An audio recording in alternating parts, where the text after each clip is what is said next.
ಇನ್ನು ರಾಮೇಶ್ವರಂ ಕೆಫೆಯಲ್ಲಿ ಸಂಭವಿಸಿರುವಂತಹ ನಿಗೂಢ ಸ್ಫೋಟ ಪ್ರಕರಣಕ್ಕೆ ಸಂಬಂಧಿಸಿದಂತೆ ಸದ್ಯ ತನಿಖೆ ಚುರುಕಾಗ್ತಾ ಇದೆ.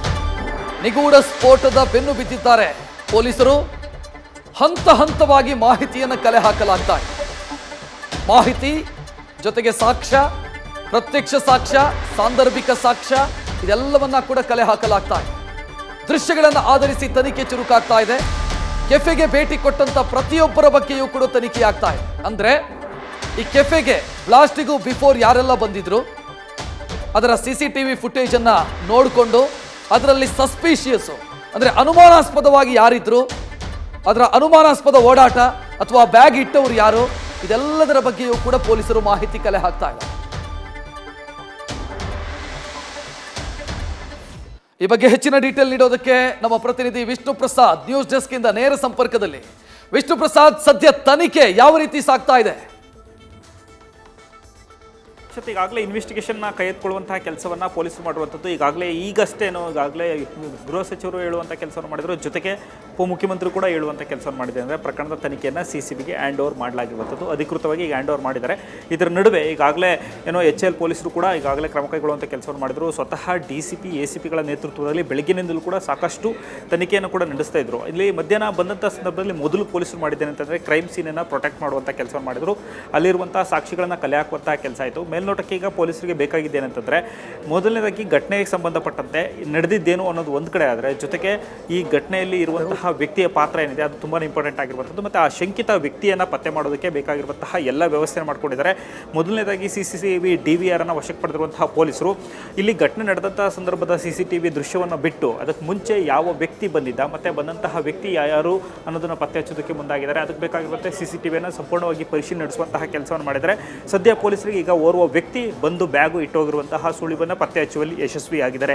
ಆದರೆ ಆತ ಯಾರು ಅನ್ನೋದನ್ನು ಪೊಲೀಸರು ಇನ್ನೂ ಕೂಡ ರಿವೀಲ್ ಮಾಡಿಲ್ಲ. ಇದಕ್ಕೆ ಸಂಬಂಧಪಟ್ಟಂತೆ ಆ CCTVಯಲ್ಲಿ ಸಿಕ್ಕಂತಹ ವ್ಯಕ್ತಿಯ ಚಹರೆ ಆಧಾರದ ಮೇರೆಗೆ ಈಗ ಫೋಟೋವನ್ನು ಸದ್ಯದಲ್ಲೇ ರಿಲೀಸ್ ಮಾಡುವಂಥ ಸಾಧ್ಯತೆ ಇದೆ. ಆದರೆ ಅದು ಸಾರ್ವಜನಿಕರಿಗಲ್ಲ, ಪೊಲೀಸ್ ಇಲಾಖೆಯ ಬೇರೆ ಎಲ್ಲ ಠಾಣೆಗಳಿಗೂ ಕೂಡ ಕಳಿಸುವಂಥ ಕೆಲಸವನ್ನು ಮಾಡ್ತಾರೆ. ಮತ್ತು ನಗರದಲ್ಲಿ ಯಾವೆಲ್ಲ ವ್ಯಕ್ತಿ ಈ ರೀತಿ ಸಸ್ಪೆಕ್ಟ್ ಆಗಿ ಓಡಾಡ್ತಿದ್ದಂತಹ ವ್ಯಕ್ತಿ ಬೇರೆ ಹೋಟೆಲ್ನಲ್ಲಿ ತಂಗಿದ್ರು ಕೂಡ ಅಲ್ಲೂ ಕೂಡ ಹೋಗಿ ಚೆಕ್ ಮಾಡುವಂಥ ಕೆಲಸವನ್ನು ಪೊಲೀಸ್ ಟೀಮ್ ಮಾಡ್ತಾರೆ. ಅದರ ಒಂದು ಇನ್ವೆಸ್ಟಿಗೇಷನ್ ಹಂತದಲ್ಲಿ ಆ ಒಂದು ತನಿಖೆ ಈಗಾಗಲೇ ಮುಂದುವರಿಸುವಂಥ ಕೆಲಸವನ್ನು ಮಾಡ್ತಿದ್ದಾರೆ.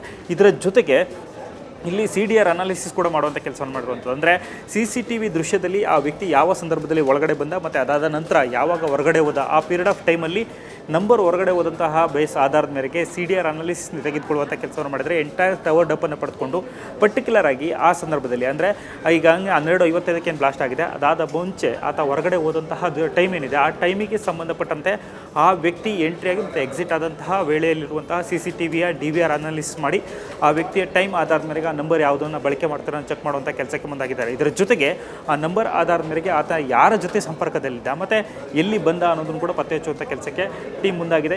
ಇವೆಲ್ಲ ಬೆಳವಣಿಗೆ ನಡುವೆ ಇನ್ನೊಂದು ವಿಶೇಷ ಏನಂತಂದರೆ ಈಗ ಕೇವಲ ರಾಮೇಶ್ವರ ಕೆಫೆ ಅಲ್ಲ, ರಾಮೇಶ್ವರ ಕೆಫೆಯಿಂದ ಸುತ್ತ ಹೊರನಾಡುವಂತಹ 4 ರಸ್ತೆಗಳನ್ನು ಹೊರಗಡೆ ಹರಿಯುತ್ತೆ. ಆ 4 ರಸ್ತೆಯಲ್ಲಿರುವಂತಹ ಎಲ್ಲ CCTV ದೃಶ್ಯಗಳನ್ನು ಪಡ್ಕೊಳ್ಳುವಂಥ ಕೆಲಸವನ್ನು ಪೊಲೀಸ್ ಟೀಮ್ ಮಾಡಿದೆ. ಬಂದಂತಹ ವ್ಯಕ್ತಿ ಯಾವ ಟೈಮ್ಗೆ ಎಂಟ್ರಿ ಆದ ಮತ್ತು ಯಾವ ಟೈಮ್ಗೆ ಎಕ್ಸಿಟ್ ಆದ ಮತ್ತು ಆತ ಎಲ್ಲಿ ಹೋದ ಅನ್ನೋದನ್ನು ಕೂಡ ಈಗಾಗಲೇ ಚೆಕಿಂಗ್ ಕಾರ್ಯವನ್ನು ಪೊಲೀಸ್ ಟೀಮ್ ಮಾಡ್ತಿದೆ. ಇದಕ್ಕೆ ಬೇಕಾಗಿರುವಂತಹ ಸೂಕ್ಷ್ಮ ಸಾಕ್ಷಿಗಳನ್ನು ಈಗಾಗಲೇ ಕಲೆ ಹಾಕುವಂಥ ಕೆಲಸವನ್ನು ಮಾಡಿದ್ದಾರೆ. ಇದರ ಜೊತೆಗೆ ಸ್ಪಾಟ್ ಮಹಜರ್ ಮಾಡುವಂಥ ಸಂದರ್ಭದಲ್ಲಿ ಕೆಲವೊಂದಷ್ಟು ಪ್ರಮುಖವಾದಂಥ ಅಂಶಗಳನ್ನು ನಾವು ನೋಡ್ತಾ ಹೋಗ್ಬೋದು. ಮೊದಲನೇದಾಗಿ ಘಟನೆಯಲ್ಲಿ ಈಗಾಗಲೇ ಏನು ಬಾಂಬ್ ಬ್ಲಾಸ್ಟ್ ಆಗಿದೆ ಅನ್ನೋಂಥದ್ದು ಸ್ಪಷ್ಟ ಆಗಿರುವಂಥದ್ದು ಮತ್ತು ಸ್ಫೋಟಕವನ್ನು ಬ್ಲಾಸ್ಟ್ ಮಾಡಿದ್ದಾರೆ ಅನ್ನೋದು ಕೂಡ ಕ್ಲಾರಿಟಿ ಸಿಕ್ಕಿರುವಂಥದ್ದು. ಇದೇ ಆಧಾರದ ಮೇರೆಗೆ ಅದಕ್ಕೆ ಬೇಕಾಗಿರುವಂಥ ಅಂದರೆ ಬ್ಲಾಸ್ಟ್ ಸಂದರ್ಭದಲ್ಲಿ ಸಿಕ್ಕಂತಹ ಕೆಮಿಕಲ್ಗಳನ್ನು ಸಂಗ್ರಹಿಸಲಾಗಿರುವಂಥದ್ದು ಮತ್ತು ಬ್ಲಾಸ್ಟ್ ಆದಂತಹ ವಸ್ತುವಿನಲ್ಲಿ ಯಾವೆಲ್ಲ ಮೆಟೀರಿಯಲನ್ನು ಬಳಕೆ ಮಾಡಲಾಗಿದೆ ಅದನ್ನು ಕೂಡ ಸೀಸ್ ಮಾಡಿದ್ದಾರೆ. ಈಗಾಗಲೇ ನಮಗೂ ಗೊತ್ತಿರುವಂತೆ ಈಗಾಗಲೇ ನೈಲ್ಸನ್ನು ಬಳಕೆ ಆಗಿರುವಂಥದ್ದು, ಬೋಲ್ಟ್ ನೆಟ್ಗಳು ಕೂಡ ಸಿಕ್ಕಿರುವಂಥದ್ದು. ಅದೆಲ್ಲದರ ಜೊತೆಗೆ ಯಾವ ಕೆಮಿಕಲನ್ನು ಬಳಸಿ ಇಲ್ಲಿ ಬ್ಲಾಸ್ಟ್ ಮಾಡಾಗಿರುವಂಥದ್ದು ಮತ್ತು ಇದು ಬಳಕೆ ಮಾಡಿಕೊಂಡಿರುವಂತಹ ಬ್ಲಾಸ್ಟ್ ಯಾವ ಮಾದರಿಯಲ್ಲಿರುವಂತಹ ಬಾಂಬನ್ನು ಬಳಕೆ ಮಾಡಿರ್ಬೋದು ಮತ್ತು ಸ್ಫೋಟಕ ಯಾವ ರೀತಿ ತಯಾರಿಸಿರ್ಬೋದು, ಇದಕ್ಕೆ ಬೇಕಾಗಿರುವಂತಹ ಎಲ್ಲ ಸಾಕ್ಷಿಗಳನ್ನು ಈಗಾಗಲೇ ಸಂಗ್ರಹಿಸಿ ಮಹಜರ್ ಮಾಡುವಂಥ ಕೆಲಸನ ಪೊಲೀಸ್ ಟೀಮ್ ಮಾಡಿದೆ. ಸದ್ಯದಲ್ಲೇ ಆತನನ್ನು ಬಂಧಿಸುವಂತಹ ಭರವಸೆಯನ್ನು ಕೂಡ ಈಗಾಗಲೇ ಪೊಲೀಸ್ ಇಲಾಖೆ ಕೊಡ್ತಾ ಇರುವಂಥದ್ದು. ರಕ್ಷಿತ್, ಥ್ಯಾಂಕ್ ಯು ವಿಷ್ಣು ಪ್ರಸಾದ್ ಮಾಹಿತಿಗೆ.